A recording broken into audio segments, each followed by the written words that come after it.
বন্ধুরা ভেবেছিলাম ভিডিওটা করবো না, আজ আর নমস্কার করলাম না। এই দেখো আলুটা ভেজে নিয়েছি, আলুটা ভেজে নিয়ে ওর মধ্যে মশলাটা দিয়ে আমি কষাচ্ছি। দেখো এখন থেকেই তোমরা দেখতে থাকো, কিছু এখনই দেইনি, শুধু আদা বাটা, একটু রসুন বাটা, জিরে বাটা দিয়ে আলুটা কষিয়ে দিয়ে কষাচ্ছি।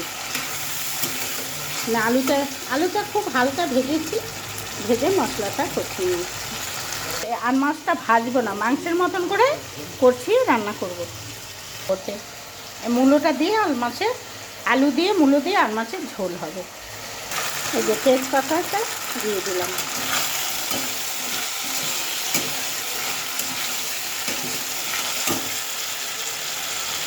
এই মূলোটা দিয়ে কষিয়ে নিচ্ছি।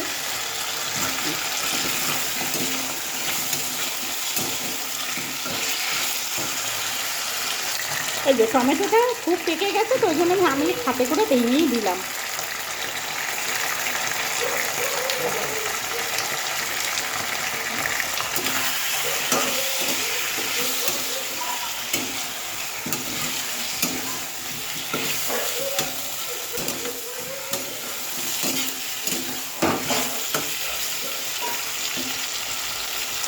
এই যে দেখো এটা কষানো হয়ে গেছে, এবারে হলুদটা দিয়ে দেবো।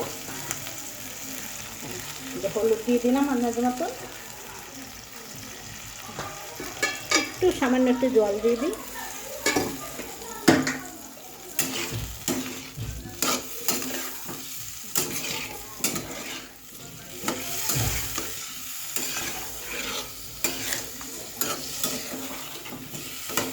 এবার লঙ্কার গুঁড়োটাও আমি দিয়ে দেবো, এটা এমনি সেদ্ধ হয়ে যাবে। এখানে মশলা কষানো হয়ে গেছে, লঙ্কার গুঁড়োটা আমি দিয়ে দিচ্ছি। যে যেমন ঝাল খাবে তেমন দেবে।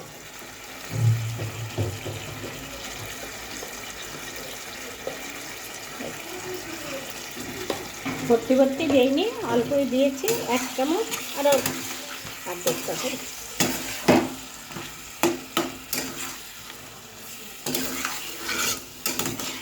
এটাই কিন্তু আমি সাদা জিরে ফোড়ন দিয়েছি, সে ফোড়নটাই শুধু তোমরা দেখতে পাওনি।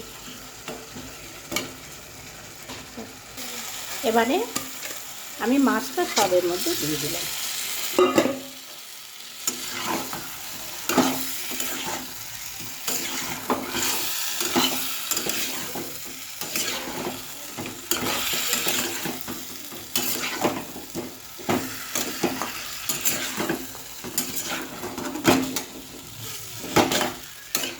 এটা আর মাছ,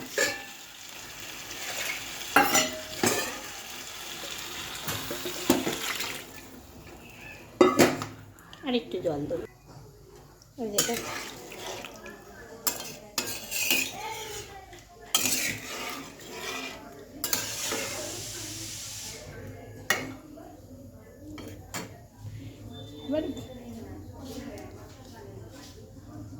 এই যে দেখো ঝোলটা হয়ে গেছে, এবার নামিয়ে দেবো। এই যে বাটা গরম মশলা দিলাম।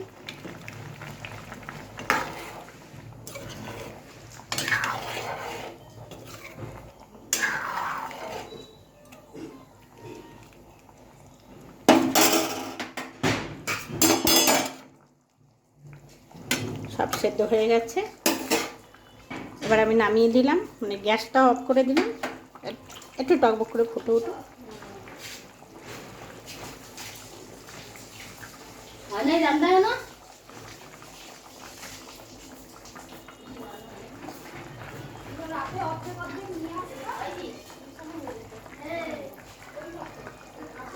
এই যে দেখো হয়ে গেছে, টকবক করে ফুটে উঠেছে, এবারে নামিয়ে দিচ্ছি।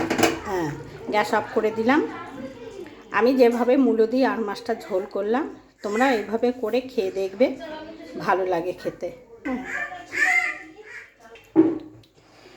একটা লাইক, একটা কমেন্ট, একটা শেয়ার করো। সব ভালো থেকো। আর মাছ দিয়ে মূলো দিয়ে আলু দিয়ে ঝোল দেখিয়ে দিলাম, তোমরা করে খাবে কেমন। ঠিক আছে, রাখছি।